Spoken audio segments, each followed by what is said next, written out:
I needed advice. I was like, man, well, fuck. Just keep going, bro. How do I wear a hat? You got Just good keep hair. going. Just keep going. There's Rosie O'Donnell phase, and you're just about out of it.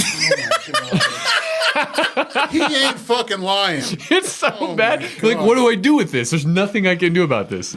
They're not going to let me hang around the school with his haircut. Anybody in Fort Worth is like, hey, man, like, rep our shit. Well, I'll be like, what can I do for you to rep anything that is Fort Worth? Well, the hat is what it is, my dude. This is it. All right. Rosie O'Donnell there. It's a phase. Oh, hello, everyone, and welcome to the Funky Panther, coming here from Fort Worth, Texas. We've got another fantastic show for you here on episode number 51. We made it over that hill. We got a fantastic guest again. Dustin Massey's back. You want to say hey? What's up? So sit back, relax, enjoy, and let's get into it. I'm Chad. I'm Javier. And I'm Tim. And we are The Funky Panther!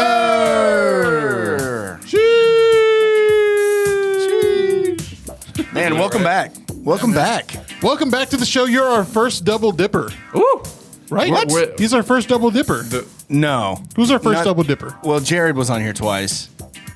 Well, Jared paid. He was our first real double dipper. Well, the real double dipper is Right. Dustin. Right. Dustin, the double dipper. Very happy to be back. This is what'd you call this? The quadruple episode or something? Quinquagenary. This is the first. This is the first day after the quinquagenary. So quinquagenary point. Oh, zero And point. one. I don't know. Yeah. and one. Quinquagenary And one. And one. There we go. And one.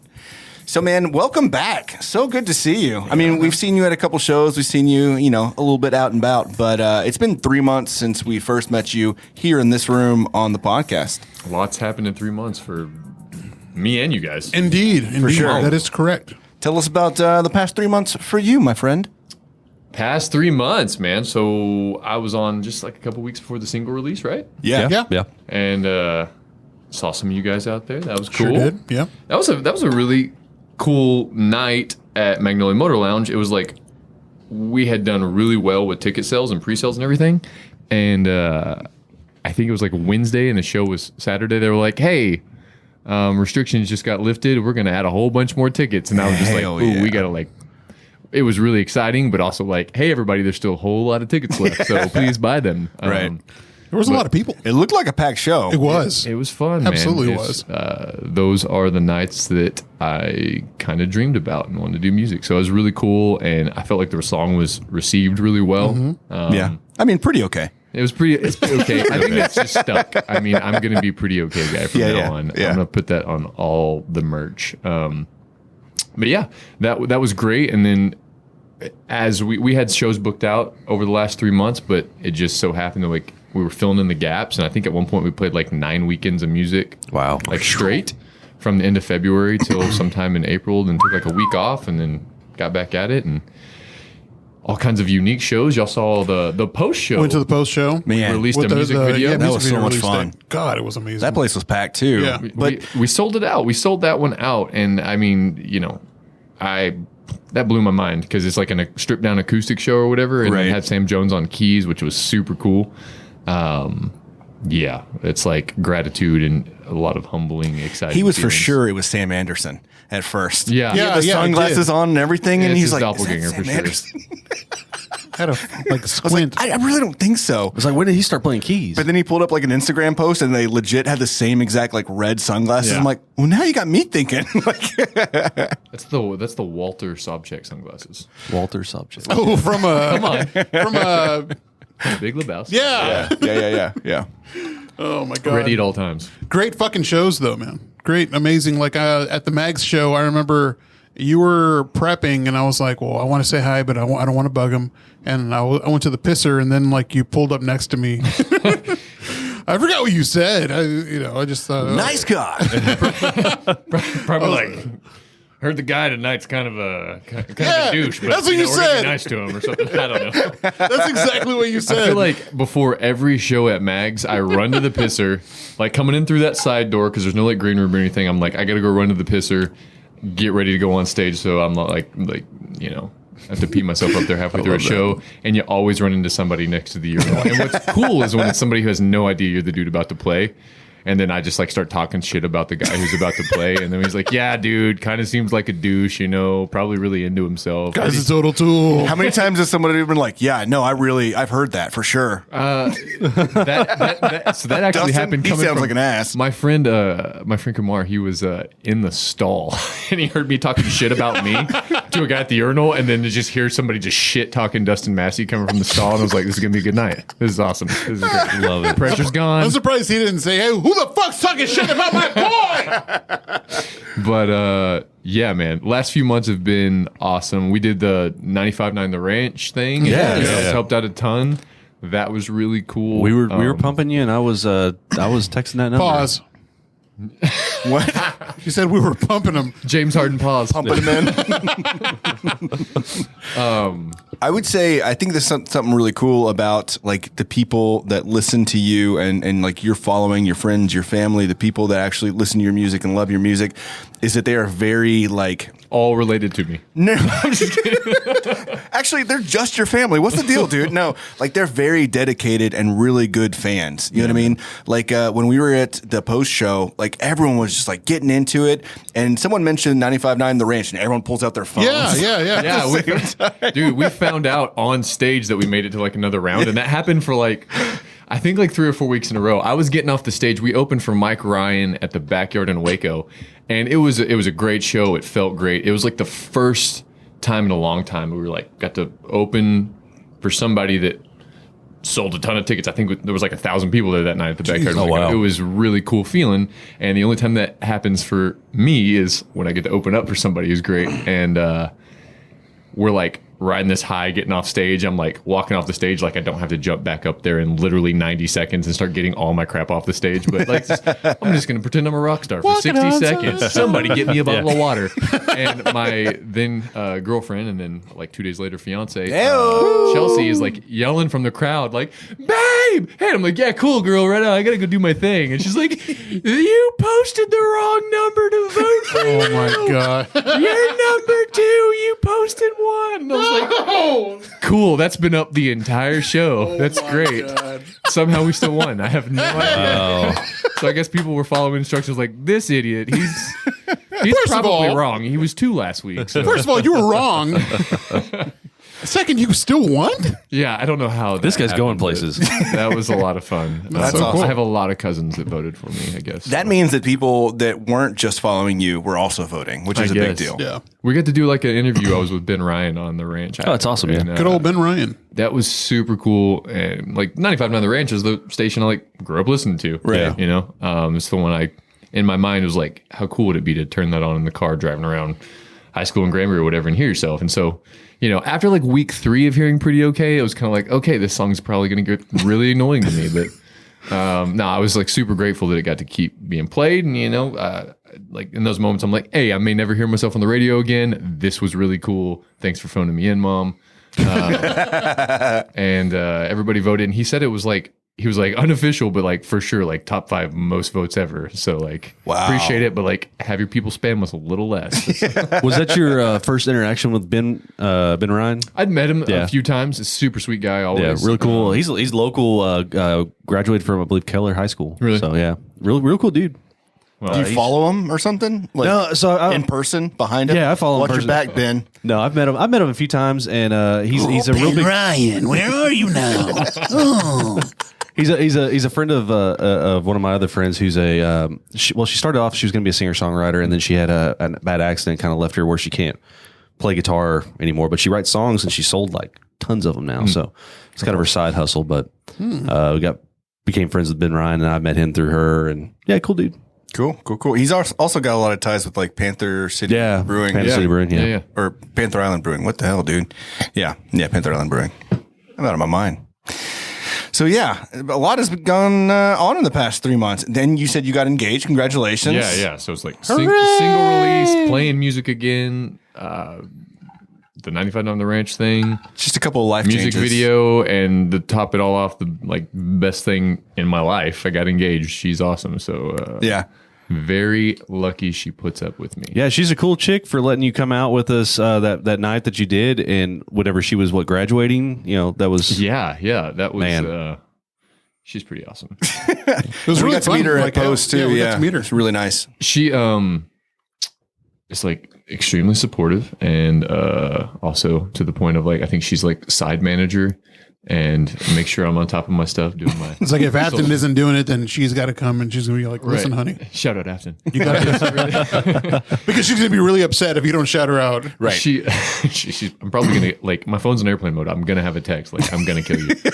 But You're gonna say something you shouldn't have. I wish we would have met her that night. Like, you know, We kind of did. Yeah. We passed, like, we took a picture of her and you, and she took a picture of us and him, but we never actually, like, formally met. But you didn't put two and two together. That's what she said. That's what she said. Yeah, we were just, well, we also drank quite a bit. We did, at absolutely. the Post. That was and a fun night, it was man. just such a good time. It was such a And such we're a good gonna time. do that again at some point. We're just Yeah. getting to where we're building like this thing up here. And you said earlier, you said my fans, and it's like I feel like it's just kind of like a team, like supporters. Like I don't know that I have a fan because it's like somebody's like, "Hey, like your music, support you, or whatever." The show, and it's like, okay, we're gonna be friends forever now. So I don't think you understand the situation here. Like you and I, we're soul bonded. we're gonna be you're not allowed to pay for the merch. As Afton's over there, like supporters are fans. but it's been 1 week really since cool. you talked to me.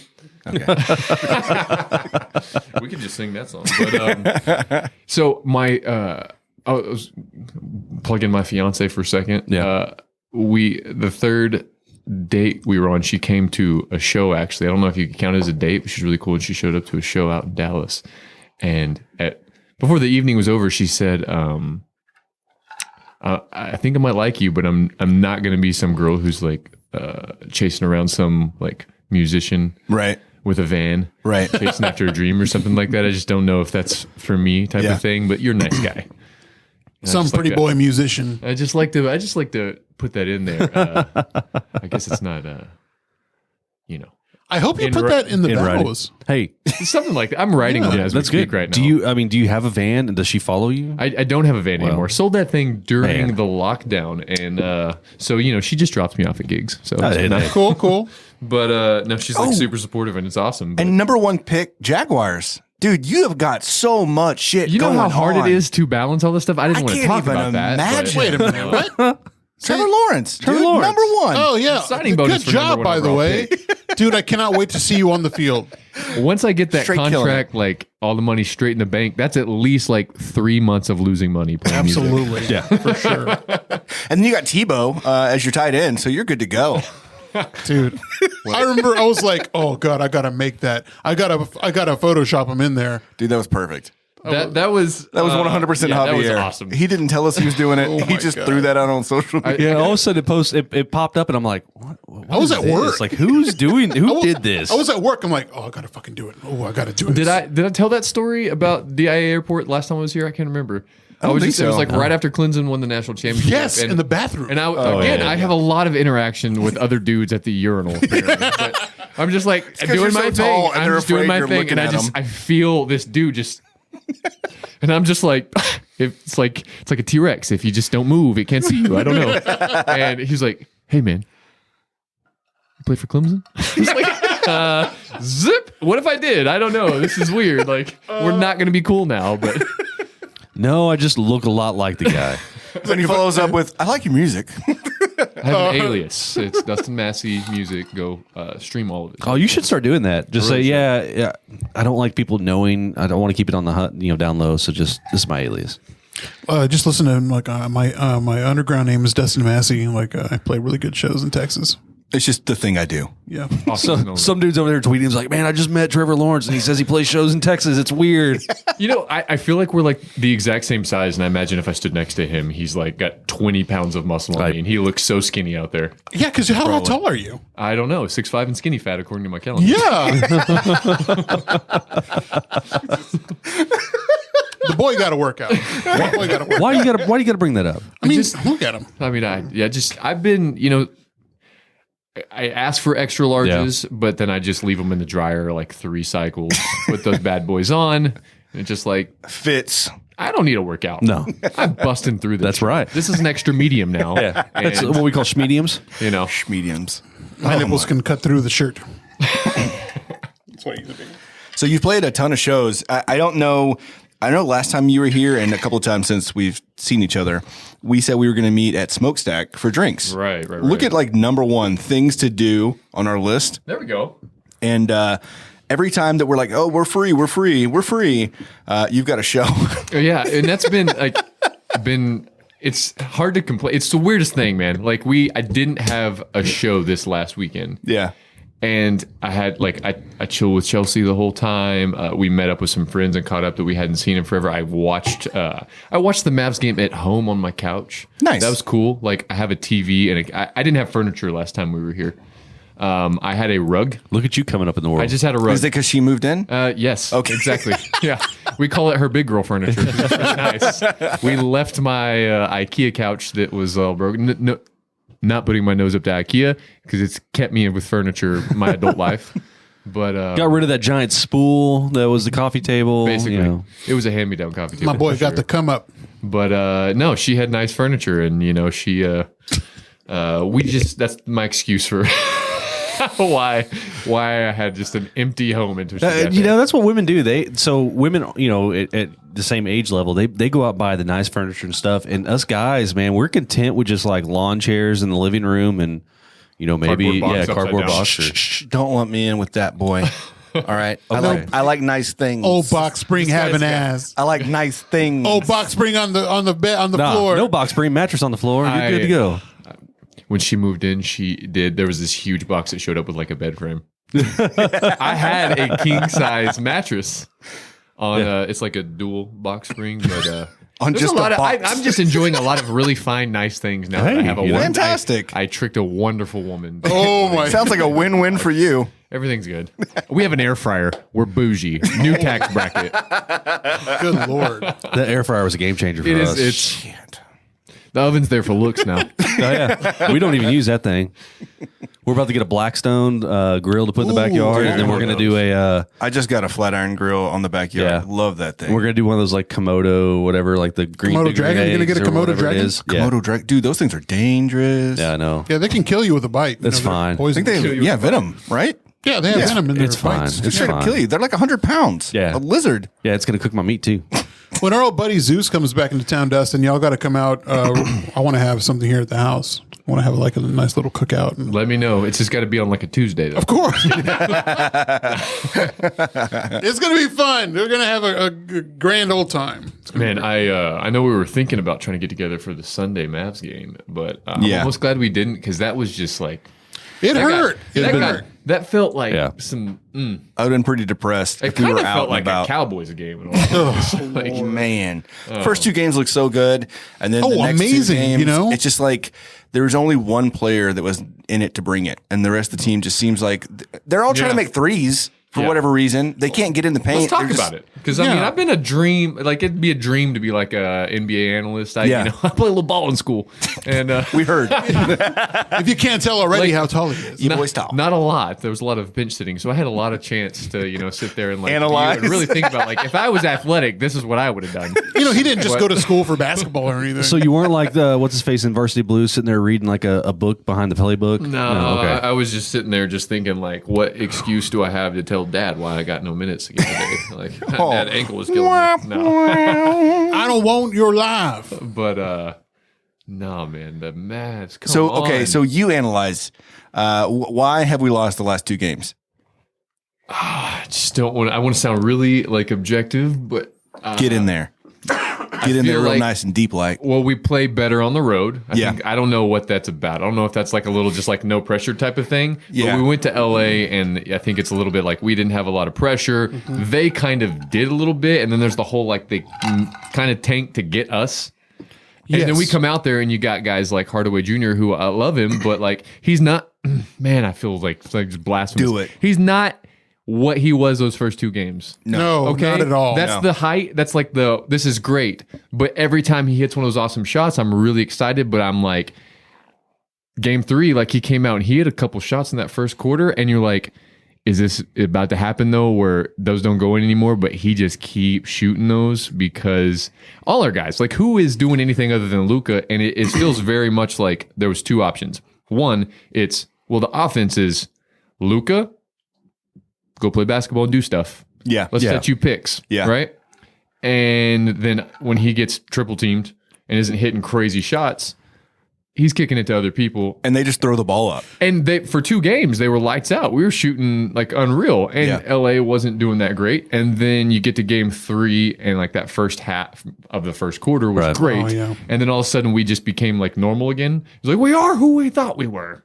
But that first quarter was we were up by 15, right? Yeah, 19. 19. Yeah, and like, dude, I expected more from the player whose name rhymes with Schmingus. Kristaps. I expected so much more the game. What's going on? Dude, I have no idea. Dude, He should win every one-on-one. Absolutely. matchup. For sure. Let me tell you, anybody's gonna guard him. he reminds me of he reminds me heavily of like Shaq in regards to just the man can't hit a free throw to save his life. It seems like. We talking about Luka or No, I'm talking Porzingis about right now? I'm talking about. Oh, yeah. Luka was Oh, my like 50% at the line. Dude, he was injured the other night, and he still played balls to the wall. Yeah, he I did. mean, what can you do? And then like it's like I told them, I think we're going to lose Luka. I think as soon as his contract's up, You were right. We don't have a number 2. We don't. What, Hardaway's the number 2. And- Kristaps probably number 3, and they haven't been bringing Jalen shit. Brunson has been doing all right, but you can't. I mean, like He's legitimately supposed to be if he's a starter, he should be the 5th best starter. Yeah. absolutely. Or he should be like your second guy off the bench, right? Yeah. And Porzingis, you just expect a 7'3" dude that's that athletic and talented skill wise. Anytime he has a one-on-one matchup, he's like, let's say winning that 2 out of 3 times. Yeah. At least, right? Yeah. And I feel like when he faces up, I always think about Dirk. Dirk found a way he would face you up and create Yeah. space. Now he's not Dirk. No. He's one of the greatest ever. You know? He's my Dirk. The GOAT. Dirk. We praying to the GOAT now? I'm just drawing a 41. Das Guten Bratwurst. He would create space. Oh, yeah. So he was going to get his shot, and it's just a jump shot because there was nobody defending it because nobody created space or faded. And when I watch Porzingis face up, anytime he moves, he's now being pushed away from the basket. Right. So he's open shots and dunks, Yeah.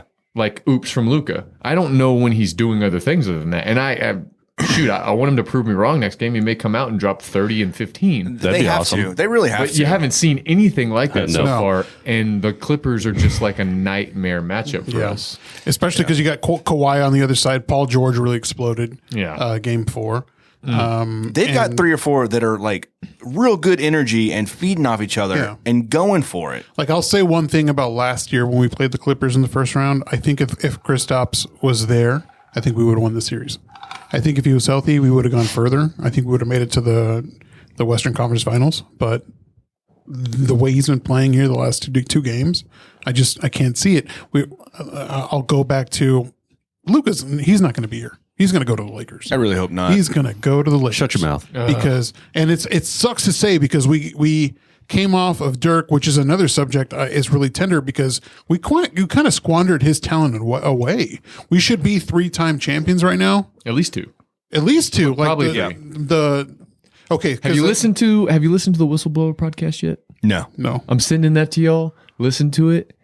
It's going to get you steamed up. Well, And they talk about all the ref gambling in 06 dude. and Dwayne Wade. But Dude, was that before the what's that the ref Donahue. Was It's that all about him. Oh my god, dude. I look forward to hearing that then. Yeah. It's like the same situation. We were up 2-0. Yep. Yeah. So it's like 06, 07. Yes, with the Golden State Warriors. Yeah. I thought it was like, oh well, Donnie's dad's like coaching, or Donnie's coaching, the Warriors, so he knows all of our Right. inside outs. And We had Rick then, right? No, we had Avery we Johnson. had Avery, yeah. had Avery. And then he got fired the next year, I think. Yeah, but yeah. dude, we were the best team in the league. Dirk won MVP that year. We won like 67 games. Yeah, we were the best team in the league. All right, final words, because we've been talking about this and it's actually just kind of depressing. Yeah, So it is. Javier, Sorry. final words on the whole Mavs game. We're going into Game 5. That's 2-2. Charles said that we weren't going to win another game. I think we'll win this next one, depending on how we do and we perform. They said Luka's doing a lot better from the other night, and Yeah, he's almost like fully healed. I think if he's at 100% and other people can step up, we need Brunson to come up. We need Kristaps to not be Kristaps and outperform the critics but I think we can win this next game. I don't know if we can win the series though. I just don't think. And Hardaway needs to live up to his... He needs to make Daddy proud. Yeah, keep living up to his hype. I mean, he needs to. 25-13 from Kristaps. We win Game 5. We win the series, and I'll bet some Doge on it. Oh! You know, your boy got some excess Doge. You know, he's just like sitting on it. I hope that we're fired up in the next 2 games to be able to come back like we did the first 2 games. I think they've got a lot of work to do, but they can do it. They know that they can do it. They just need that fire in their ass. And so hopefully losing 2 in a row and not even like a good game. Like this past game was just awful. Man, it was bad. Yeah, and it was like, oh, we can get back within 10. And then we just never did. What was the end like difference? Was it like 15, 16, something like that? It was just like I feel like it was a huge difference. Maybe it wasn't. The biggest gap was like 22 points, I think. It was huge. It was ridiculous. So hopefully that fire comes back. What do you think, Tim? I'm not holding my breath because every DFW sports team seems to let me down. So Yeah. we have a lot of like a big show, and then it's like, all right, then that's all we got, and then they just stop.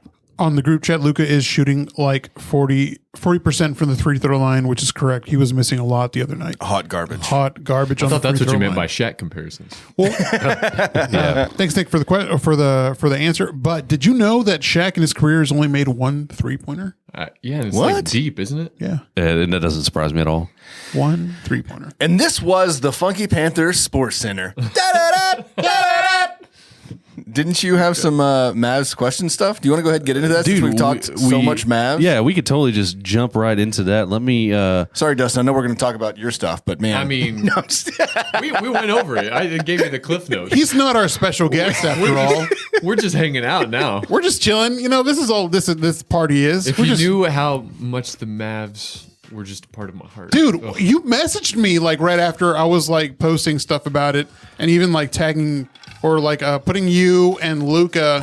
I think I had a post with the Mavs, and you were like, dude, just to be on like a post with Luca. I just want to. I want to meet the guy. legit. I try to think about this as him being like a point guard or whatever. I'm 6'5", like 210 pounds. Yeah. He's 20 pounds heavier than me and 2 inches taller than me. He's a thick boy. nuts. Luca? He's 6'7", 230. No He is a- shit. dude. He's been playing since he was like 14 years old. Yeah. he's been a pro. I saw nuts. after game 2. It was the funniest tweet. It was just like it was like a picture of him when he was like 14 and went pro, and it was like a 22-year-old man child that's built like a marshmallow, just putting it to the Los Angeles Clippers. So, I hope these questions are about Luca and his body because we've got all the answers apparently from Dustin. all right. So studied. first off, I don't have buzzers for anybody, so we got to come up with buzzwords. So Okay. Like buzzer, like is in like if I say the word, then it's my turn to it's answer the question. your turn to answer the question. Okay. Shit. Y'all go first. I got nothing. Moist. You're gonna say it just like that? Yep. All right. You got a buzzword? Doge. Doge. Okay. Sheesh. That's I that's knew yours. it. All right. I fucking knew it. I knew it. All right. So, first question: what are the Dallas Mavericks named after? You have answers here: short story, a novel, Broadway musical, TV show. Sheesh. Oh, I must do this. TV show. TV show is correct. Gotcha. Oops, hang on. Let's turn that up a little bit. Rub it for good luck. All right. Who was the first Dallas Maverick to have his jersey number retired? Derek Harper, Rolando Blackman, Mark Aguirre, or Brad Davis? Sheesh. Harper. Let's see if you're right. Moist. Mark Aguirre. Oh. Blackman. Brad Miller? Seriously? Brad Davis in December of I said 19... Brad Miller. Brad Davis, 1980, when the Mavs acquired journeyman 6'3" in guard Brad Davis. Yeah, he played for Anchorage Northern Knights Wow. of the Continental Man, we Basketball suck. Horrible. Association. We got Yeah. literally every wrong answer we could. Fantastic. What is the Mavericks' largest margin of victory? And you got 53 points, 33 points, 63 points, or 43 points. Moist. Okay. 53. Yeah, because that just happened. That just happened like this year. No, Oh, really? On November 13th, 2014, the Mavericks recorded nice their try. largest victory ever with a 123-70 win over Philadelphia 76ers. I thought Luka broke a record. Like, remember he? Maybe it was a personal record. Was it a team record? I don't Probably know. a personal record. Margin for Dallas surpassed its 50-point win over New York Knicks, which was in January 2010. Hey, Which Maverick is the youngest player in NBA history to record 3 triple-doubles? Dirk Nowitzki, Jason Kidd, Luka Doncic, or Mark Aguirre? he said It it. sounded like a drop in the water. No. Luca. You're correct. Luka's the youngest everything. Yeah, like that seemed Well, like a too easy of a question, but also Not maybe a now. trick. LaMelo got him on, I think, that same thing this year. Like the youngest multiple triple doubles or something like that. LaMelo? Yeah, but I think Luka's like second and third in that, and then LeBron's like first. So this is on February 6, 2019, at age 19, Luka Doncic recorded his third triple-double with 19 points, 10 rebounds, and 11 assists, and a 99-93 win over Charlotte Hornets. Dustin, do you have a Luka jersey? I don't. Chelsea does. I don't. I don't either. I need one. Same. I got a shirt, but I want a jersey. And then he goes to Lakers, like he said. We're all fucked. Oh Lord. So I imagine that y'all probably don't need the names on this one. This one should be pretty easy to just jump right in there. But who was the first Dallas Mavericks to win league MVP? Oh, Dirt. You're correct. And that was the 2006-07 season. Dirk Unfortunately, that was like the. Nowitzki shot a career best of 50.2% from the field. great hair that year. Good Lord. Yeah. Right. Dude, that was the. I hadn't had a sports cry. Okay, I had 2 sports cries. One was whenever we lost in 06, and then when we won the championship in 2011. That was a really good. I remember. I was crying with you in both of those. Oh my God. And then, Yeah. Cowboys at Green Bay. Oh, the catch. Or Yeah. Des caught Des. I had a good cry for that one. Where were you when the Mavs won the championship? I was sitting back against the couch, butt on the floor, arms up, at my buddy's rent house in Granbury. I was getting ready to be done with college. My buddy Josh Blevins, shout out Josh, he's out in Denver right now, and hanging out, and I was just weeping as I was watching it happen. Oh my gosh, it was the best. There was a beer pong table to my right that we just tore up right afterwards. But Yeah.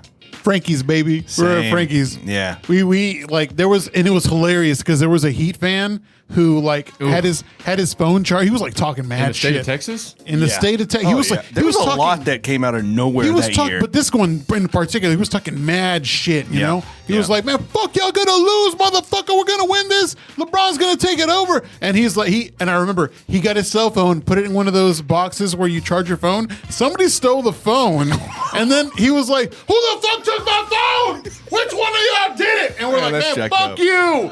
And so then that's whenever we won, and just I just. Dude, we were going nuts. The song in my head was whenever the Mighty Ducks beat the upperclassmen, and the logo, the new logo for the Mighty Ducks fell in there. I was like, "Oh, we fucking won this!" I think I need to watch the Mighty Ducks again because he has so many Mighty Ducks references Yeah. recently. fucking love You the wore the Mighty Ducks. jersey Great last, flicks. Yeah, but it's been so long since I've watched any of them. I need to go back. dude. When Dirk puts his hands on his head and walks Oh, in the tunnel, walks in the come tunnel. on, Yeah, man. let's have a cry right now. He just jumps over. He jumps sure. over, and you see that, and you're like, "Bro." Dude, that picture with him looking at Luca. Luca's you see Yeah. Luca from Oh, the yeah. back and he's in the stands. Whoop! Man, on. legit. God, that was a great sports cry. That's my last real great sports cry. All right, enough of your sports cries. Tim's like, let's move the hell on. Who holds the franchise single-season record for assists? Brad Davis, Jason Kidd, Steve Nash, Derek Harper. Doge. That's J Kidd. Very nice. And just his second season, point guard Jason Kidd set a Mavericks record with 783 assists. That's incredible. Yeah, I was going to say wow. this is the beginning of his career. He would go on to lead the league in assists 5 times, 1991 to 2001, 2003 to 2004. Which Maverick holds the NBA record for most consecutive free throws made Doge. in the NBA? Okay. Steve Nash. That's not even on there. Oh, No. Damn. Real All right. confident. Real Made confident. in Confidence the is in NBA, you. Made in the NBA playoff game. Jamal Mashburn, Rolando Blackman, Mark Aguirre, Dirk Nowitzki. Sheesh. Okay. A. No, Jamal Mashburn? Yeah. they were never. They Dude. never. They never. I don't think I'm allowed to answer. Jamal Mashburn never made the playoffs. You with the can after Mavericks. they answer. Hold on. Moist. Okay. Well, It's your turn. You know. Rolando Blackman. Ooh. Mark Aguirre. Dirk. that is correct in game one. So I was a little overzealous there, and I didn't get to the playoff part.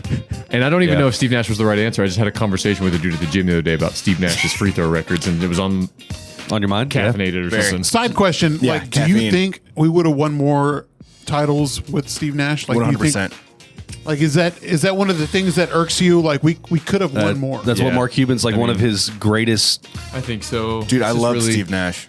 Man, yeah. Him and Dirk, their energy together. They were going to win one eventually. Like, Yes. no disrespect to Michael Finley, but I think Dirk and Steve Nash, like, Yeah.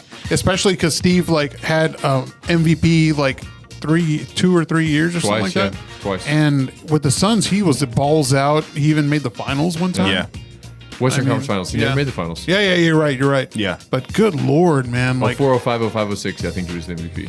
but that was he was perfect. Yeah, could do Mark no Cuban Mark Cuban said that the big, one of his biggest career mistakes in Mavs was splitting them up and letting Steve Nash go.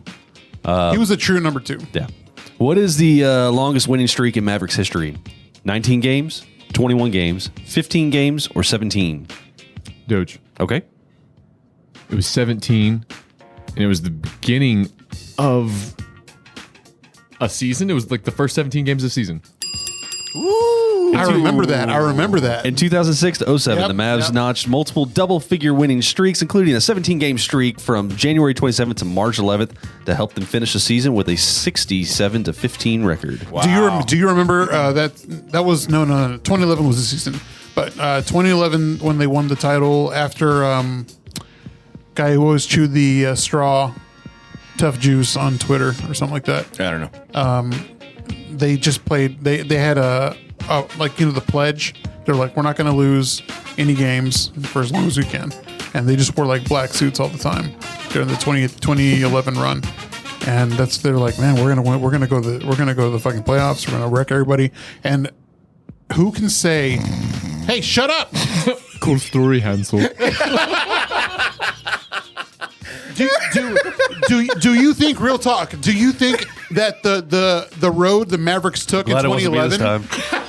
Right? the road the Mavericks took in 2011, was that the hardest in NBA history? Yeah, man, I see so many things. It's like it's the most like underappreciated championship run. Right? When you look at it, it Oh, was, yeah. God. We were like the Bad News Bears. We went against like Oklahoma with Harden, Durant, and Westbrook. Lakers coming off of Yeah. back to back. Yeah. Good And Lord. Portland, right? Yeah, Portland was in the first round. Yes. And I will never forget Charles Barkley picking Portland to beat us. Calling Dirk soft. They always had our number, though. Yeah. They would have our number. And I remember the game where they won by like 50 something. Mm-hmm. I think that was. I just remember being at work at T-Mobile for that shit. Okay, yeah, they're We telling me got- to. 2 more questions. We got 2 more questions. Okay, all right. Who was the Dallas Mavericks' first head coach? Richie, I can't even pronounce his Richie name. Valens? Debato, Don Nelson, John McLeod, and Dick Mata. Boys. Okay. Dick Mata. You just wanted it because it says Dick, but that's right. Wow. He had guided the Washington Bullets to the NBA championship in 1977 to 78, was hired as the team's first head coach. Hey. He had a well-earned reputation of being a stern disciplinary, but was also a great teacher of the game. That Dick's a real good coach. And final question Final to wrap question. this up. Are we keeping score? I don't He's even not remember. keeping score. No. I won. Yeah. I won. Number 10, who did the Mavericks defeat to win their first NBA championship? Okay, go for it.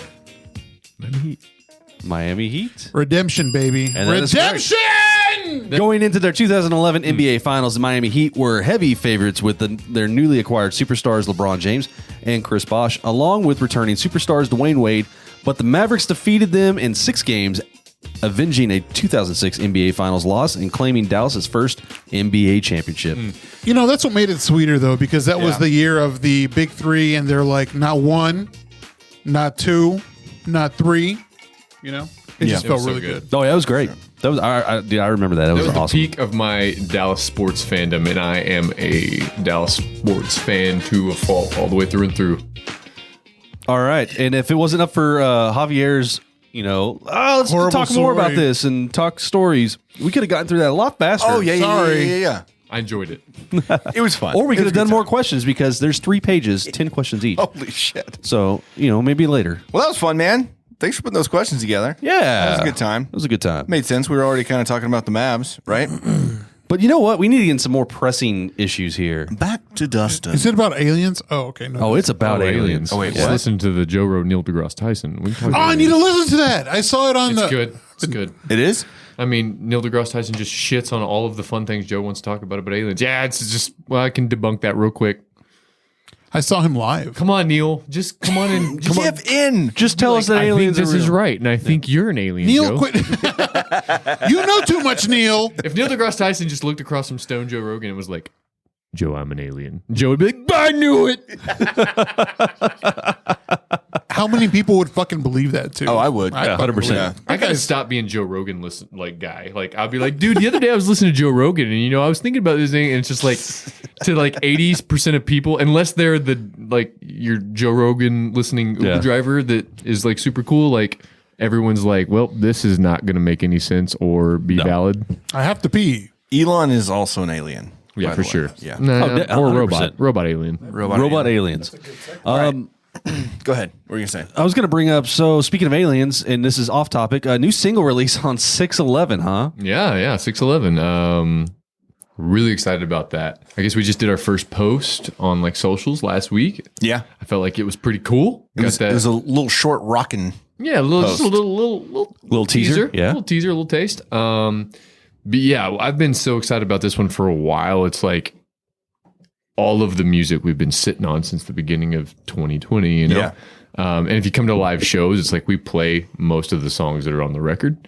Not all of them all the time, but as far as putting it out there for people to listen to, there's a lot of people that the only their only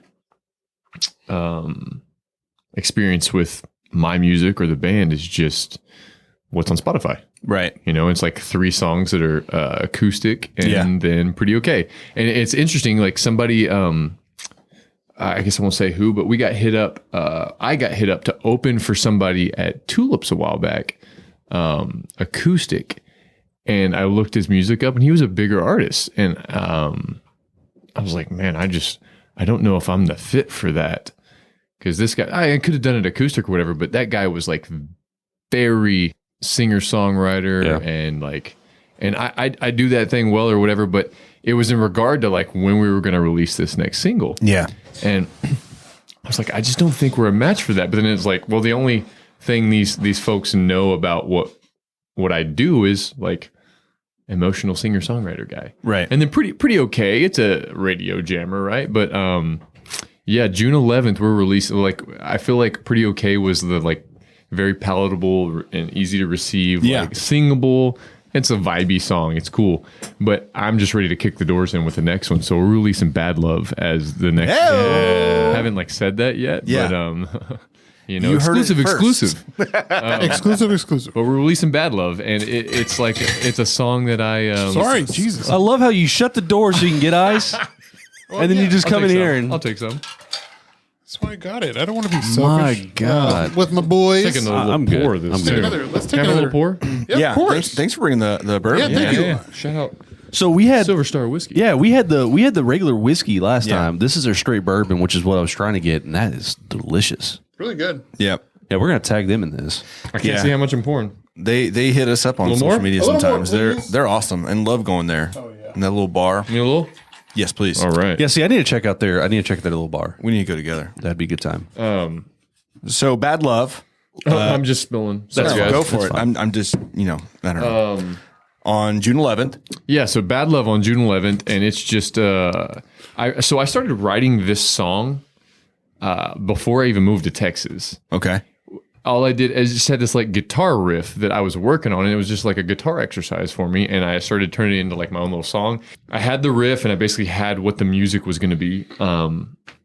And I was sitting, I'll never forget, I was just like sitting in a similar chair to this with my feet propped up on my bed, and I was staring at like across my my made bed at my alarm clock. I still had an actual alarm clock. Yeah. I just got rid of that alarm clock, actually. I was like, I don't need this. I got the phone. But I was, I just, in like 30 seconds, I wrote down, lying in bed with the voice in my head, it's another night watching the clock. Toss as we turn, we live and we learn, the best drugs are the hardest ones to stop. And I just was like, need to save that. Yeah.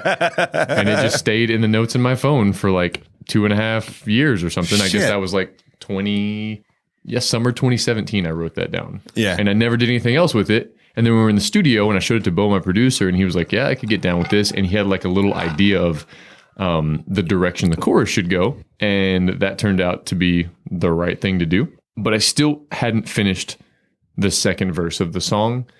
I had a chorus and I had a hook. I guess I kind of felt like it wasn't there yet, though. It needed something.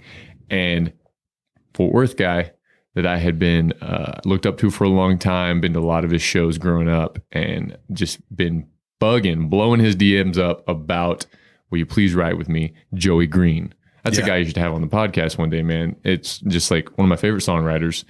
We sat down at a picnic table on like a Tuesday at Magnolia Motor Lounge, like 3 p.m. And I just like showed him the song. He was like, really cool, really cool. I was like, yeah, man, this is my second verse. It's not good enough or whatever. And he just like, how about this?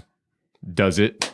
And I go, yep, that's the second verse. And he was like, cool, what else do you want to do? I was like, well, I got this chorus, but I'm like looking for like, I need one line in this chorus to like really make this tag hit. And he goes, play it. How about this? And I was like, yeah, that's it. Okay, this song's done. Cool. And he goes, awesome, man. You want to get another beer? What else you got? And we wrote like 3 songs that day, just like sitting there. That's awesome. And some of those songs are still just like stuck in notes and voice memos. And they'll come out on like another record or something. I think we've talked about like process of music and like how people like sit down and write music. Like we were like, man, we Chad, whenever they did a Sweet Clementine, like they were like, we were drunk and high, and we were like, oh, what? I was not high. The other guys drunk. were. Yeah. Chad was drunk, so like Chad was like, oh yeah, it makes it sound really good, and we were like writing music, and it just felt like fun. Maybe this is how it feels like whenever you write a song. So is it like whenever you do that, are you in like the zone? Are you like just in that mood where, all right, get a couple drinks in us, we'll talk about it and talk it through it. But it seems like he just like, he was a natural with it. Like, yeah, I mean, Joey's one of like the best songwriters you're ever going to find. Like he's incredible. He lives out in Nashville now. And I think that dude has so many co-writes. He has more co-writes in like a year than I have songs I've written in my life. Wow. And like hundreds. I think he's to the point where he just like, he forgets. He probably watch the podcast, Joey, because he's gonna be like, oh yeah, I'm a co-writer on that song. That's cool. I wonder why Dustin keeps bugging me. Completely forgot. I got a call from somebody asking about it. And I was like, what are you talking about? Forgot that I wrote Mozart's Eighth. But he. No, I was just gonna ask you real quick. Whenever do you get a riff in your head first and then start coming up with the song lyrics, or do you have like some lyrics down and you try to find a riff that fits it? I think it just kind of comes at the same time most of the time, but sometimes it's one or the other. Like my voice memos, like I'll be driving and stopped at a light and I'll hear like a cool riff in my head and I'll like pick up my phone and I'll just hit the voice memos real quick and I'll be like,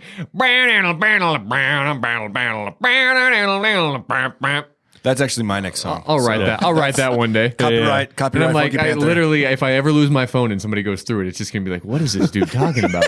He's nuts. He's got one line in his note that's like, like super emo, like, your tongue is hot and your heart is cold. And this what? can only yield an empty soul. And it's just like, what is wrong with this guy? He has no friends. But This guy plays a lot of Dungeons and Dragons. and then he's scatting into his voice memos. Yeah, I mean, I've just been I've been super curious about that because, everybody has their own little different styles and stuff. And, and whenever you start looking at different other bands, you think maybe, well, the singer must be writing all the lyrics. And then you find out that's not the case. It's the drummer and the bassist got together and they came up with these lyrics and they're like, here, make something. I think that people that are like more skilled and talented at it than me maybe have like a more business-like process. Like today I need to write a song about this. Yeah. Well, I did see your calendar. Tomorrow, you're going to write a number one hit. Number one hit tomorrow. Yeah, that's just- tomorrow. it's We haven't already thought about on the that. calendar. It's going to happen. And whenever Yeah. that happens, I'd like recognition for us, like as a podcast. For the like, motivation. Dude, the Funky Panther, like, fuck them guys. But hey, thanks for helping me write the song. Yeah, just you Number know what one we hit. need to do. Where did this happen? I have no idea. Somewhere it's like your questions in your fishbowl, and it's like throwing in like topics and different things, and you like draw them out and try to make a song with it.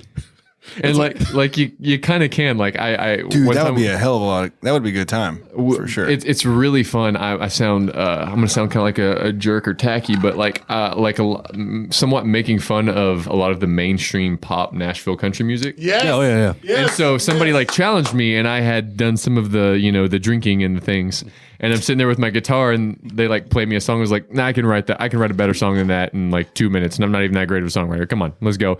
And I wrote this song called Country Queen, and like this, and it was like, oh my gosh, if I could remember this, I was like.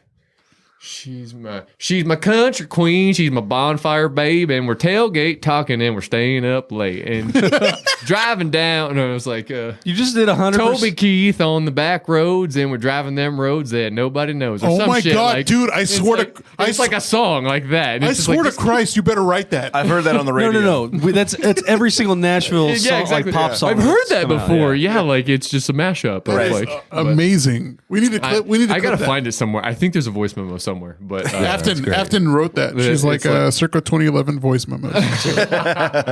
But yeah, for me, man, most of the time, like I try to make it an exercise. Lately, it hasn't been the case. I've been very focused on. I've kind of complained about it. It's been like, this is really weird. Like I wrote an album. I had all these songs for it. We picked the amount of songs that we wanted to be on that full length album that'll come out sometime, late summer and beginning of the fall. I don't know. What do you call fall or summer? Who knows when that starts and ends? Fummer. It's fummer. It'll come out in that fummer time. Yeah, that fummer time. But It's fall. you finish that, and then I'm over here and we're like releasing the second single, and like when we tour, we're playing that record. But I have a whole lot of songs inside of me that I want to be like playing, and we'll like I'll show them to the guys and we get excited. We're like, I don't know, maybe we shouldn't be playing that yet because we have like a whole album that's coming out. Hadn't even dropped yet. Like we can't skip that. Let's just like juice this orange all the way we can. But We'll come back to those later. yeah, right. Yeah, they're still there. And They're in my voice memos. I have a handful of songs ready for the next record already, but we're gonna try to get the most out of these singles in this record that we can. But the songs that I really believe in, I hear other songwriters saying this, they just happen really quick. Right. Like I can sit down and I come up with cool riffs, and a lot of times lyrics don't really come with it, or I'll write down cool lyrics, and I might pull from them later. Like most of the time though, when I put a song, it's like Bad Love. I wrote 75% of Bad Love in less than 30 minutes. Wow. And probably 50% of it in 1 minute. Yeah. How does that happen? I don't know. And then you can spend weeks trying to like write a song. So Finish it up, put on those last touches, right? right. And so like a lot of the lines that I write down in my notes, I just pull from later. Like there's a bridge on Bad Love going into the guitar solo. I think I blush every time I sing it. And it was just a moment in the studio. It was a vibe, and I sang it, and I did some weird wannabe like Steven Tyler Axl Rose stuff with my voice.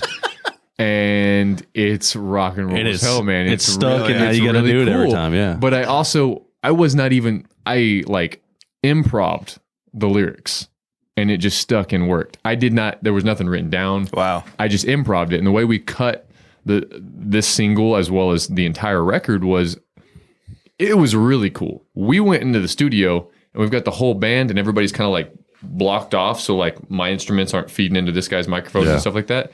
And we would just play every song 2 or 3 times. And that was the comps. Oh, that's a lot of cool. times you go Yeah. in, it's like you get a drum track to a click track, and then you just build from there. We just played the songs like 2 to 4 times. And then Bo, the producer, was like, all right, let's go on to the next one. And so we cut 10 songs in like 4 half-day sessions. Wow.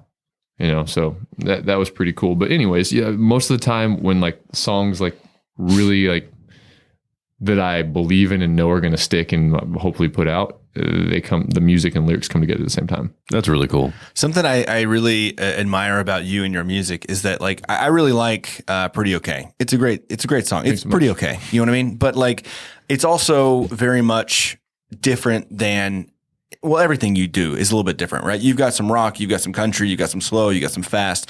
And so like listening to you live and being there and feeling that energy. I remember telling Javier when we were, I wrote it down in the notes because again, we had been drinking. Yes. I was like, dude, they're sitting down. And I feel so much energy from this dude because you were getting into it. Like you really feel the music. You can tell that you're proud about it. You're confident about the music you're playing, but like, it's so diverse. Like all the things you're playing, like I can't wait for the single to drop because it's so much different than Pretty Okay. Like nothing in the, what I assume would be in the album is going to be all the same, right? Like it's just all going to be very diverse. It's fun. That's kind of what, initially it was almost like an insecure thing. It was like, I don't know, how does this work? What am I? Because I'm not Texas country, but I'm not rock and roll, but I'm not a pop guy, but maybe I'm just a little bit all of it, and that's all right. Like whatever. And I think it sounds a little bit cliche or corny, but there's something about when I decided to be like, I just don't care anymore. Like you can't completely not care. I want people to like my music. Yeah. But more than anything, I think not trying. Just being like, I'm just going to be me and I'm going to do it. And I believe in this. Play what you want to play. And whether it could be you guys doing a podcast and that's like your passion, your hobby, the thing that you want to do, or it could be somebody else, just whatever their profession is or whatever their dreams are or their art. It literally could just, I don't care what it is. I think there's a type of energy whenever you're doing the thing that you want to do and you believe in, you pour yourself into it and you're just unfiltered, authentic, and sincere with it. People pick up on that and it becomes not like I'm playing music at you. Like we're kind of doing this moment and this thing together. And then that translates to be like, other people be like, I'm just going to do the thing I want to do. You can be painting a picture. I don't know, like an artist. And it's just kind of like this shared energy of authenticity. And I think, especially now with how fucking fake everything is, especially on social media. Yep. I talked to a sweet girl today about trying to figure out how to be better at my social media. And it's like, how do I find a way to like very tactfully be cool, but also genuine, not seem like a douche, but get people's attention? And it's like, I can, if I try too hard with it, I'm just not going to be me anymore. But yet I got to utilize it to a certain level. So, with the music stuff, I just want to be me, and if people don't like it, that's cool. They just won't come to the next show. It's like the day you stop becoming like genuine in how you're doing your things, and you're kind of just going through the steps of like what other people have done. I think it's the time whenever you're like, what am I doing with my craft? Like that's like, what do I do? Kind of like with the whole social media thing. Like I want to be out there, but I mean, if I'm going to have to conform to these other norms, I mean, I don't want to be part of it. Yeah. Your sound is like unique and great. And I mean, it's like you said, like if I can't figure out like how to promote myself in social media like that to be kind of poppy, then I don't want to do it. There's like some people, like we don't do a whole lot of covers, right? Y'all have heard us do a couple covers. Yeah. And I think the few covers we do, we do them really well. But I have like fun with them. When if we play 15 songs, we might play like 2, maybe 3 covers, maybe, but I pick those covers as like, these people have heard these songs before. It's not like I'm such an amazing musician that I'm going to make this so much better.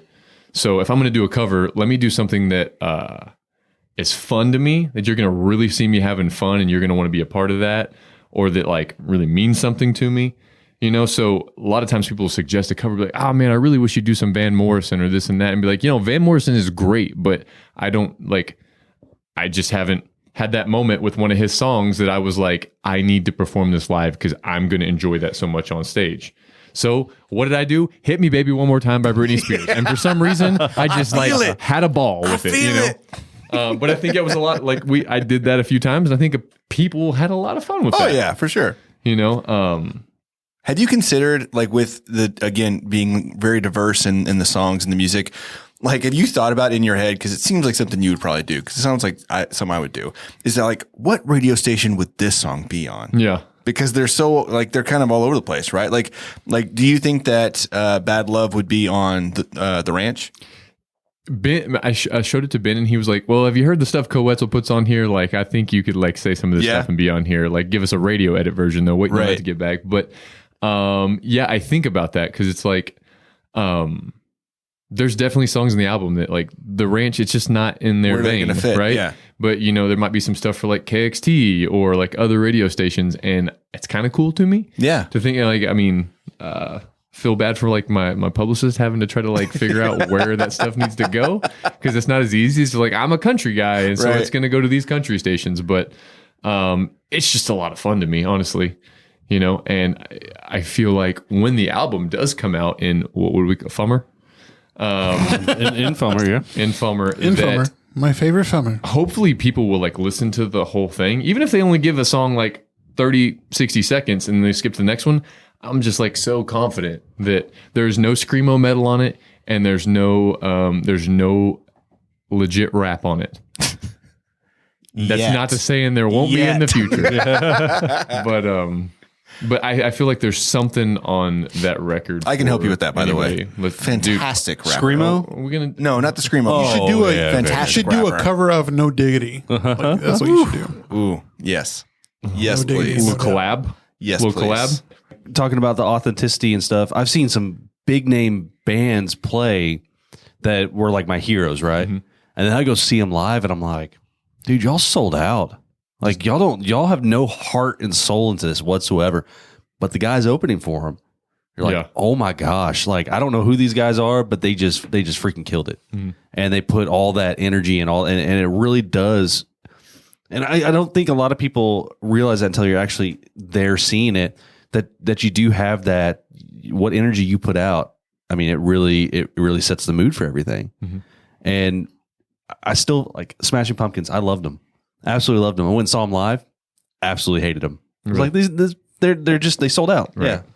Yeah, they Just didn't got have to that. such a level of success that it maybe Yeah, they didn't have that authentic feel anymore, which Just- is it's sad. Somebody that I admire a lot is Sturgill Simpson. Y'all Okay, listen to yeah, him at all? Yeah. And again, I had a good buddy of mine, Lucas Bevan, and Lucas was just an aside. I probably wouldn't have played music if it wasn't for Lucas Bevan being so encouraging. He used to play music around here, but he lives out in West Texas now. Phenomenal songwriter. So if anybody has the urge, go Spotify him because he's got some great music. But he gave me like a burnt copy. This is like 2014, of like the end of burning CDs, like right around there. They were just dying off. There's the last dinosaurs, just like, the earth is freezing over and here we become fossils. That was that. I think that's literally the last burnt CD somebody gave The me. rest of the 100 stack of Yeah. unburned CDs. It was just the top. they're gone. They're gone now. But it was Sturgill Simpson.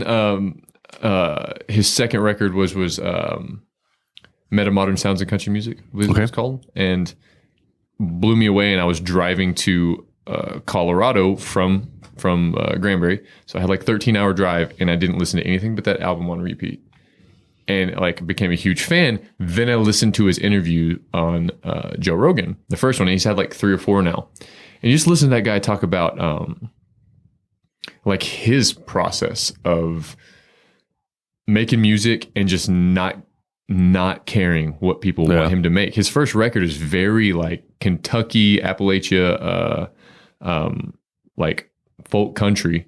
And then the second one is like psychedelic country with a little bit of rock influence. Like this dude has done DMT before for sure. Because of that record. And then his next one is just like one of the most beautiful records I've ever heard. And he covers Nirvana in it. And then the next one, Sound and Fury, there's like guitar instrumental songs on it, and it is just like in your face rock and roll. And then he released like two-part bluegrass record. See, I love that. And he when you listen to him, he's like, man, I just go rent out like a house in the hill country or something, and we set up and we record out there, and we just like drink and do whatever we want to do, and I'm not trying to make for anybody else. And he just does it his way, and produced like Tyler Childers' record. Yeah. And, like, I mean, he's maybe like 1 in 100 million type of guy, but That's awesome. I mean, he does whatever he wants, and so there's like a connection to it, and you just see people like support the hell out of that because it's real, Right. And it's flawed, but it's real, and people can relate to that.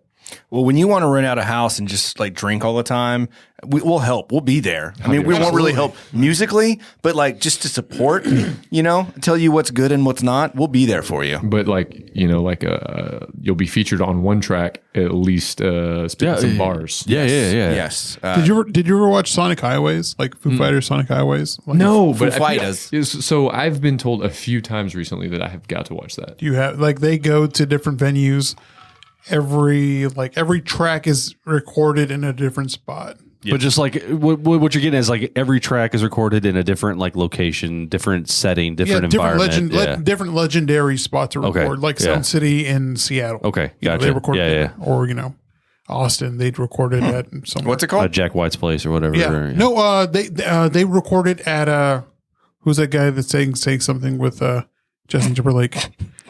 Chris Stapleton. T.I.? Chris Stapleton. Chris Stapleton. They recorded at his record shop, but it's really cool. Like I like the kind of the way they did that. Like I'm drunk. I'm sorry. No, it's all good.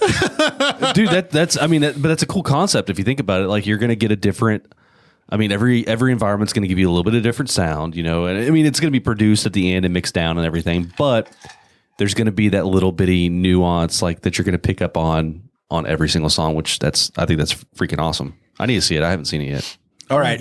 We are 106 in. So we are going to get to a couple of real questions. And then Javier he's got a list of some random ass questions. We're just going to let him do his thing. So I'm sorry in advance for the questions that Javier has Hair tips? figured up. I wish like my hair is really good. Like I condition it. I use dry shampoo if like I don't want to like over dry. No one cares. Okay, enough.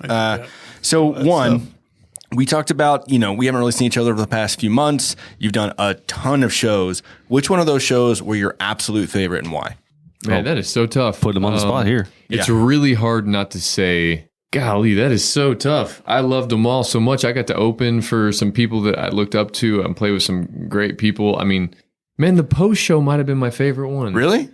Man, there was just a lot that went into that. It was kind of stressful finding a way to put together a music video and then actually... I hadn't watched it very many times, maybe like once from start to finish. Yeah.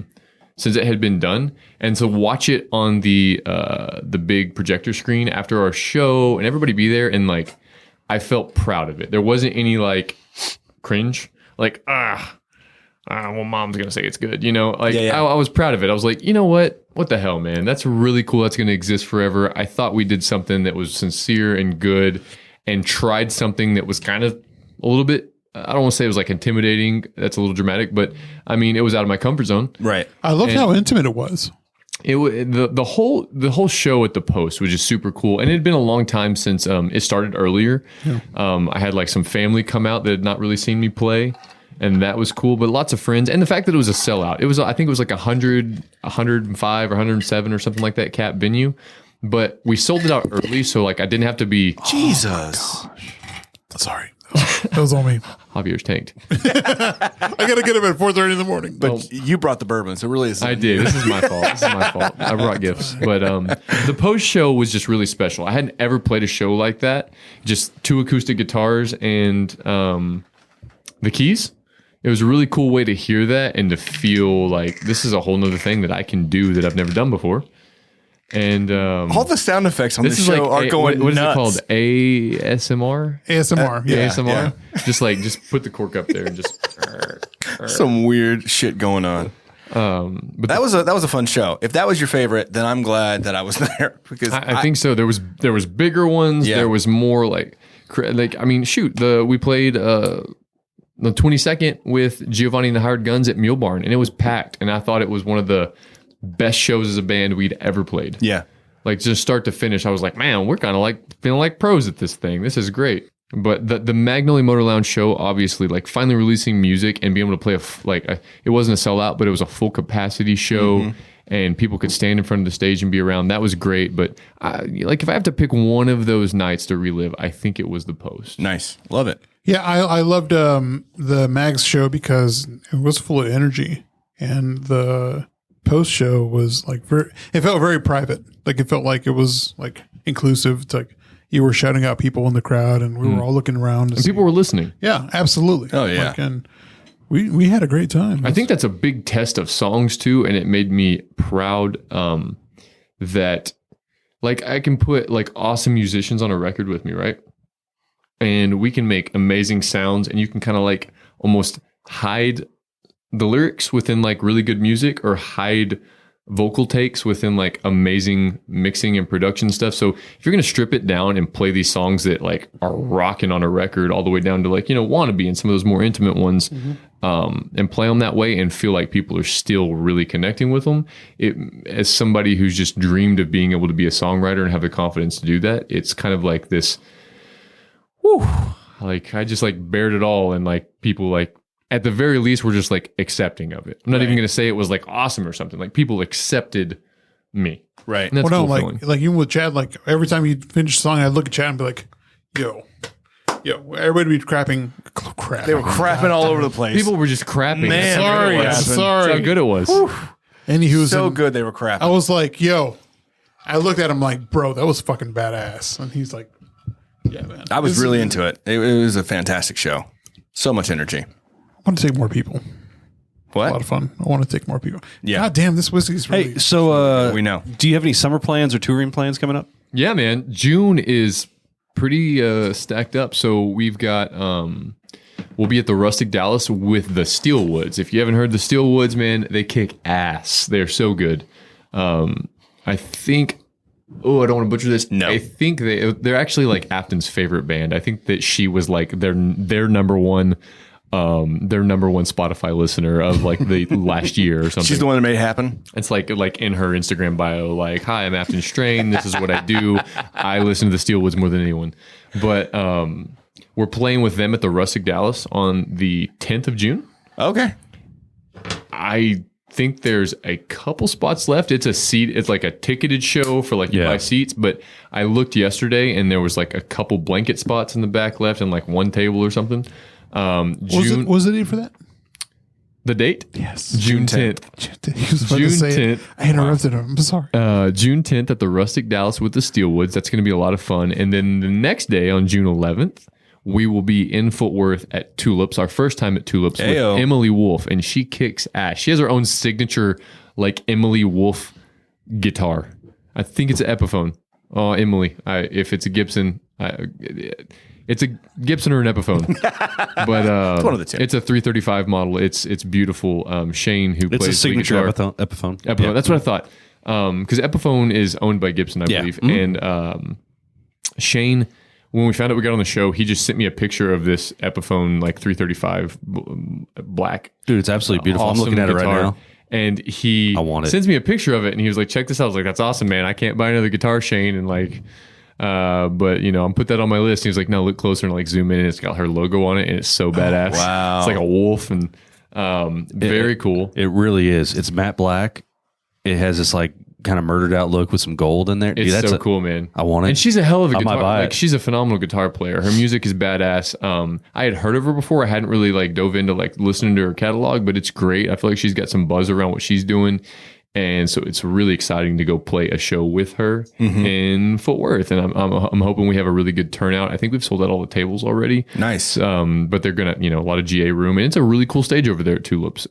Yeah. I feel like I'm cheating on Mags a little bit, but We really enjoyed it. We went one night and we really liked that place. They've done a great job. and they've been really sweet and like promoting the show and stuff. That's going to be really cool. And, to release Bad Love that day, more rock and roll. It's a nice to step into like kind of that different genre, because she's got a lot of, I'm not going to speak for her, but my impression whenever I was listening to music was like maybe some Black Keys influences and like a blues rock and very riff driven.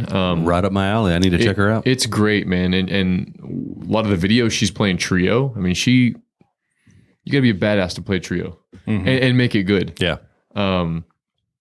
And then June 12th will be down I posted about it today actually, in Conroe at the Pacific Yard House. Opener to TBD.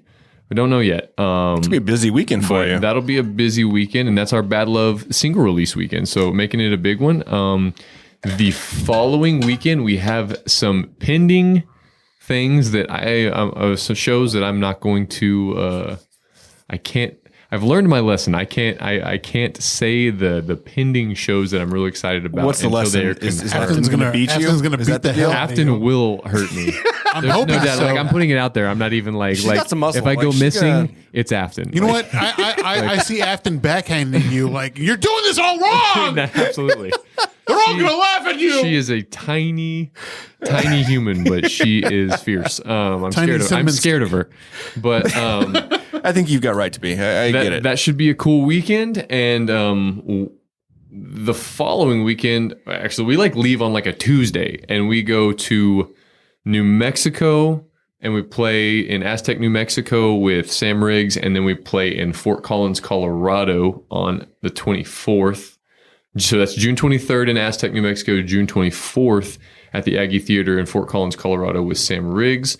And we're working on a little surprise 25th date that pending, can't announce it. And then I think we're still working on trying to find a 26th show to route back. I was hoping that it would work out and we would be out in Idaho. No, Idaho. Idaho.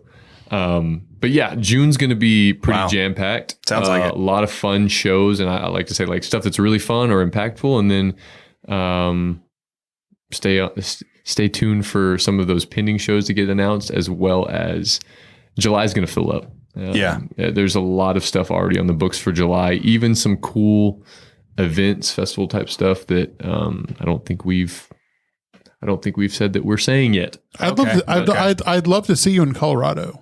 I think that'd be a that's really going to be good a lot trip. of fun. I lived there for 5 years, so there's a lot of people who've already bought tickets, and it's like really cool. It's like homies that I haven't seen in a long time, like sending me screenshots of ticket links. I'm like, guys, That'd be a lot of fun. Like, I'm gonna cry like it's 2011 do finals. you want to go? I would like to. That would be fun. It'd be fun. I'm finally Come going on to up. Red Rock. I'm going to go see Leon in Red Rock in October. This would be cool. But like, as shit though. Like, I mean, I got to take a trip too. The Aggie Theater is That'd be a like good trip. That'd be a good trip. I'm down. think The end of June. End of June. end of June. Come on up. fucking It's go. it's a Thursday night. End of June. There's a lot of Maybe. fun things to do. Dude, in I Fort think I Collins. can get it off. Like, you want to, Gross. dude. This is a family show. Well, yeah, we'll talk about it off air. But yes, we may be there. I mean, like, I'm always down. Holler at me because there may be it may not just be one show in the area. Hey-o. Dude, we'll talk about this after the Yeah, show. for sure. That'd be Javier, when we get into your questions here in a second, Yeah. you get to pick. You're going to pick two. good. No, I'm going to go fast. he's Like, gonna it's go gonna- quick. I'm going to go quick. Oh, okay. Afton said Okay. top 0.5% of listeners. It sounds like OnlyFans. Jesus. It sounds What's like that about? OnlyFans. What's that about? That's the my am I allowed to plug my OnlyFans on You, here? yeah. 100% we did. Lucifer Juice 69. You can find the Funky Panther. on Actually, don't OnlyFans, look at though. Lucifer That's- Juice. I'm serious. We are on. I OnlyFans. am exclusive feet content over here. That's all it is. Is that big old 6 feet 20 It's feet? We do what's called mukbang, where we just eat a whole lot on camera. Yeah, people pay. Yeah. mine is just like it's a camera view of my feet watching recorded old Mavericks Old videos. Mavs. That's all it is. You just see some really Very long toes. Specific watchers, but And they you pay. hear weeping in the background as you watch Dirk hoist the trophy. That's all it is.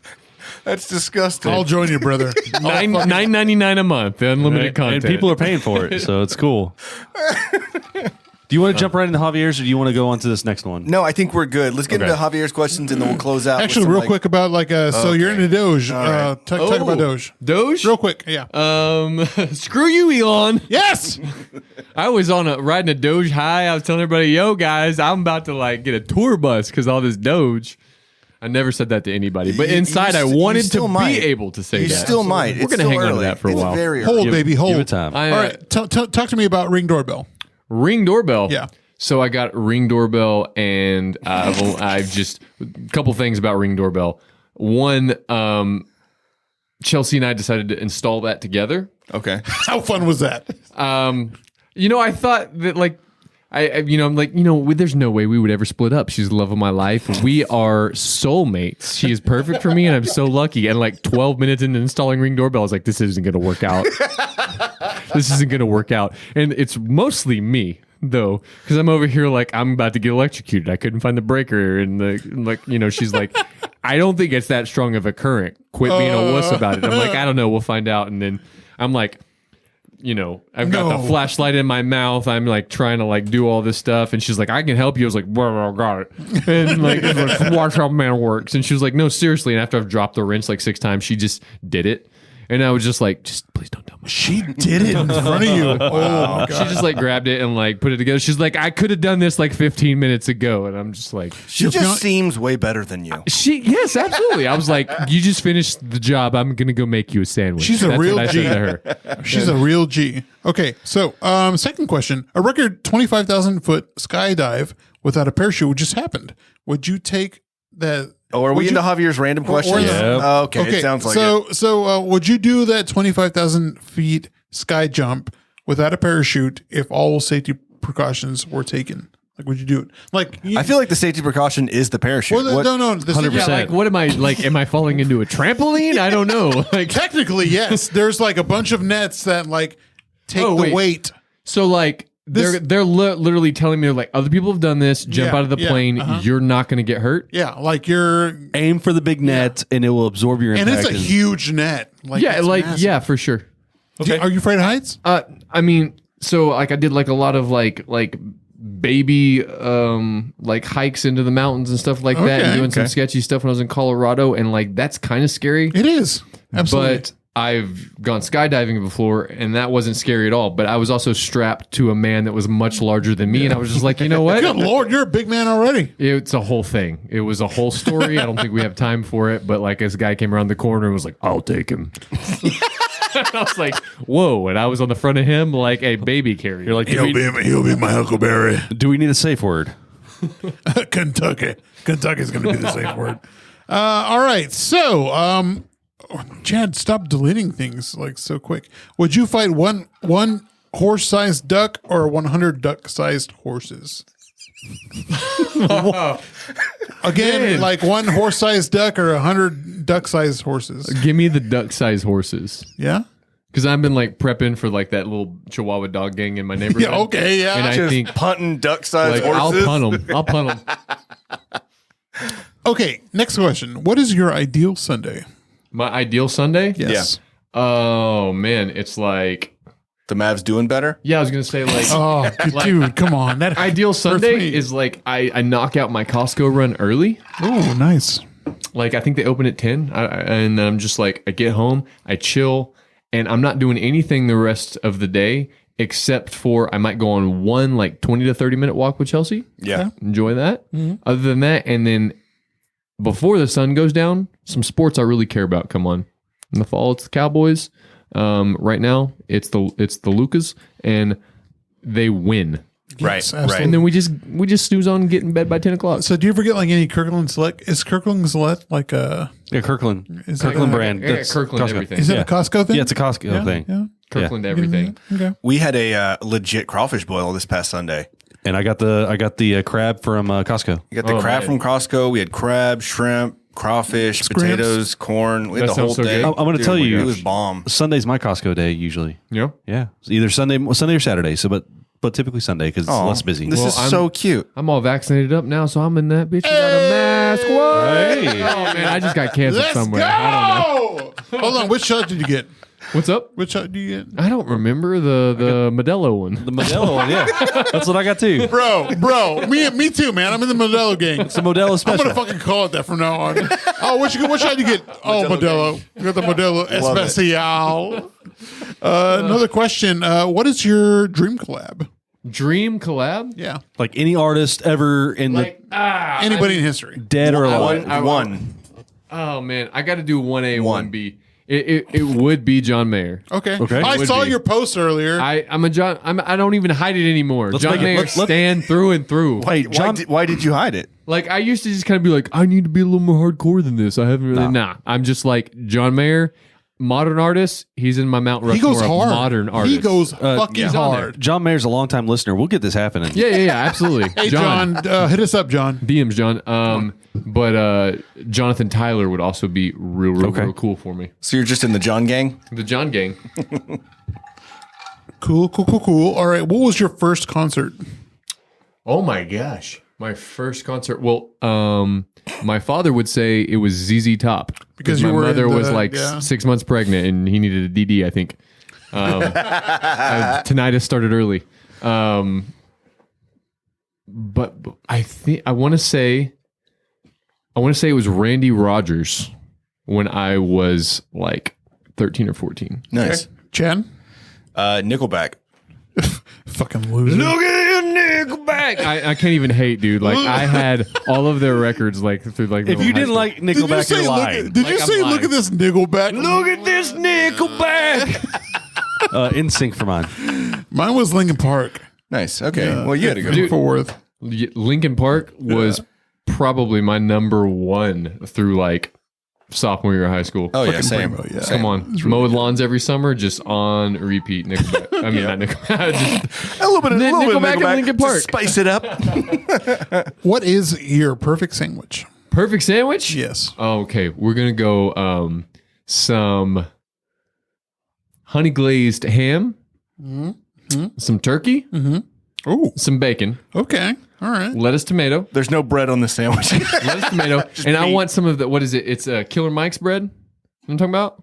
Is it the Is that what it's called? like the sprout so. one? Hang on. Oh my gosh, it's very sprouty. Yeah, yeah. I honestly You- only you been on get it like that the last at- couple you get months. that It was at- another one of those things like I left the like Wonder Bread alone because Chelsea was like we're gonna get an air fryer, we're gonna have furniture, you can have nice things. You talking about I said, Dave's okay. Killer Bread? Dave's Killer Bread. Killer Mike, that's a dude from like Atlanta or something. Killer Yeah, Mike is Now I think about it. He Run the rapper. Jewels on one half of Run the Jewels. Yeah. He good guy here. But yeah, the Dave Well, we're talking about Dave's Killer Bread. Dave's yeah. Killer Bread. And give me some cheddar cheese on that thing, Nice. mustard, Love and it. maybe a little dab of ranch on the lettuce and ranch side. Okay, is it regular ranch? Amigos. Oh, I'm sorry. Is it regular mustard or spice mustard? Probably go spicy, honestly. Yeah. Okay. Yeah, All right, yeah. good. But if Fuck yellow not, mustard. I'm gonna throw a little Valentina on it. Oh yeah, bro. on, very Yeah, nice. you can't hate on that. You gotta Yeah. get it. Why is the original Star Wars trilogy the most superior trilogy, and why is The Empire Strikes Back your favorite? When do we cut this Oh, off? Because I'm a Star Wars nerd. that- We know this. I was going to say we should not add that one. We're going to come bring you back for that. Hold we'll just on. have a whole Star Wars No, talk. we will give him 20 seconds starting now. 20 seconds. It didn't have Jar Jar Binks and it didn't have 3 different directors. True. Okay. Fair enough. Okay, there you that go. was, that was less than 10. I'm gonna go with this. Like, Good on you. why is The Empire Strikes Back your favorite movie? Okay. Because it was my father's, and I think that it was just ingrained in me. But also, it's like, if I only get 3 movies ever, I think that might even be in there. I think my favorite part of that was whenever And stop. No, no. And No. you want to finish this one Yes. last question off? Let me finish. No, I want to finish. No, you can talk about it off air. Come on. Whatever Luke Skywalker, or no, whenever like Han Solo like shot at Darth Vader, and Darth Vader caught it with his fan, that's great. and then like Chewie's like, "Mah!" Like that was my favorite part. Like, this was my fucking favorite part of the movie. Like you walk in, where he's like, you don't know Lando's betraying him, and like Darth Vader's there. It's Hey, fucking- spoiler alert. Stop yelling in the microphone. Oh, Sorry, kids. Shit, dude. How Calmate. have you enjoyed the Mavs' current run in the playoffs? I'm done. I there's been no tears so far. Yeah. But there was like, I think I did do the like just go sit in the hot shower and just like contemplate my life. Like if Kinda there rock was back and tears, like, forth. just like think about it. Like I don't know, man. Like why do I care so much? They don't care about me. I've just been caring for so long. God, I feel that so somebody much. get it. Like my neck hurts too, Luca. I get it, man. You're carrying the Oh team. my god! Like it's just so. I don't I'm think- carrying the fandom. We're one and the same right now. Literally, just put me out there. Come on. I don't think you've said any truer words since you've been here all night. That hit right here, Ugh. man. So that finishes up your crazy questions. Yeah. Does it though? Yes, We're gonna win please, Game 5 please. For We're now. gonna win Game 5. We're gonna Yes. win Game 5. Game 5 and Game 6. Whoever wins Game 5 wins the series. That's right. Yeah. Come on, Let's do go. it. I got you, baby. All right, so let's go ahead and get into the ending here because we are an hour and a half in. So where can people find you on social media? Where can they find all these tour dates that you've talked about? So just at Dustin Massey on Instagram, and then Dustin Massey Music on Facebook. I can't remember my Twitter handle. I like all my names. My name was taken by somebody. I think it was. I think it's like DMass Music Okay. on Twitter.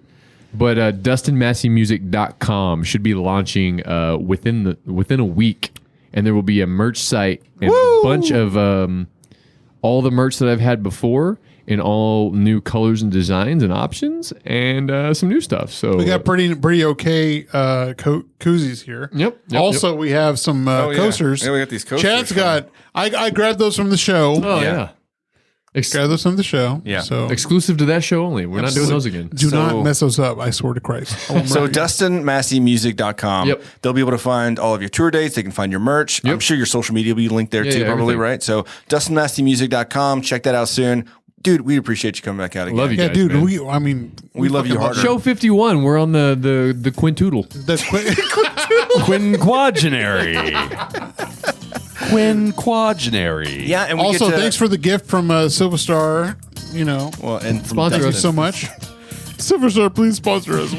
All of us collectively. Did you, Right. Oh yeah. Hey, absolutely. and thanks for the new snapback. Are y'all course, kidding man. me? Come on, man. Come on now. When we get our new shirts in, I we're love gonna be Highway all 30, decked out. but I mean, this is some funky town right here. Yes, sir. Yeah, absolutely. And if you haven't already purchased the Fort Worth magazine that dropped today on June 1st, please do so because you're going to see your boys, the Funky Panthers, name anyway. You won't see our faces, but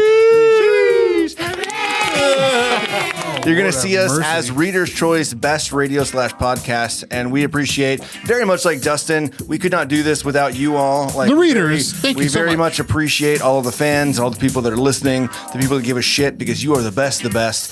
So if you don't already do so, follow us on YouTube, follow us on Twitch. We're live every Tuesday at 8 p.m. We've got a hell of a month ahead of us. We're gonna have Maple Branch here in a couple of weeks. We're also gonna have Rafael Huerta from 817 Vintage next week. So we got a good June. We got a lot of things going on, but we really appreciate you all. You can find us on social media at The Funky Panther and thefunkypanther.com. Thanks, everybody. Stay good. I'm Chad. I'm Javier. And I'm Tim. And we are The Funky Panther! Google search Dustin Massey. Love you, Fort Worth.